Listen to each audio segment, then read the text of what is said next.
It is almost the dia, and once I strain these peels out of here, which mind you, this is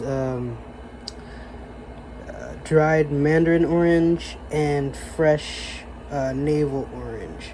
So it's been in here for almost 10 days now, and it very much so smells orangey, the oil, the carrier oil, which means that the flavonoids and the limonene have come out of the peels. So the next thing I'll do is separate the oil, keeping half in here and half into a smaller bottle where it can be purely orange oil.